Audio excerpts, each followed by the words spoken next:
मोती नाम का एक बकरा रहता था। मोती को खाने का बहुत शौक था। वह हमेशा कुछ न कुछ चबाता रहता।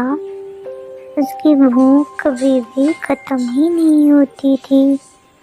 गांव के लोग उससे बहुत परेशान रहते थे, क्योंकि वह बगीचों में जाकर उनकी सारी फसलें और फल पत्तियां खा जाती थी।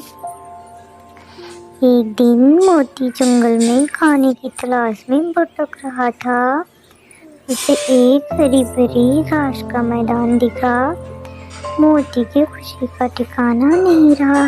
वह दौड़कर पहुंचा और घास खाने लगा, लेकिन उसे पता नहीं था कि वहाँ पास एक चालाक लोमड़ी रहती है जो उसके शिकार की तलाश में थी।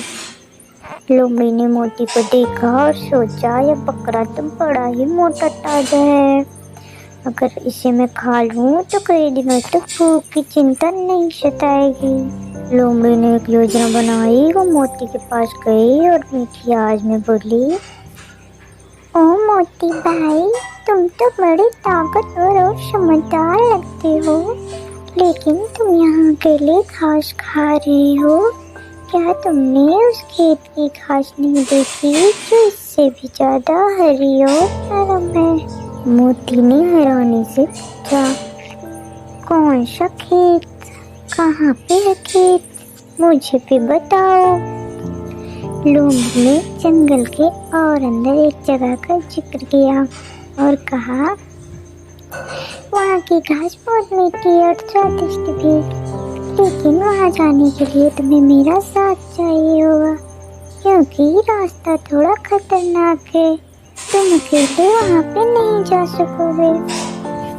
मोती को लोमड़ी की बातों पर यकीन हो गया और वह बिना सोचे समझे लोमड़ी के साथ जाने का फैसला कर लिया।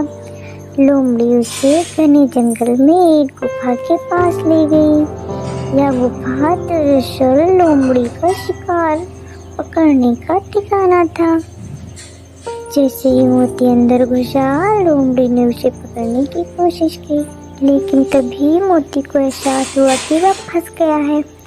उसने तुरंत अपनी दहाड़ ताकत का इस्तेमाल किया और जोर से लोमड़ी को पीछे धकेलकर बाहर भाग आया और रास्ते में सोचने लगा, ने मेरी भूख का फायदा उठाया है। अगर मैंने थोड़ा और सोचा होता तो इस मुसीबत में नहीं फंसता। उस दिन से मोती ने बिना सोचे समझे किसी की बातों पर भरोसा करना छोड़ दिया।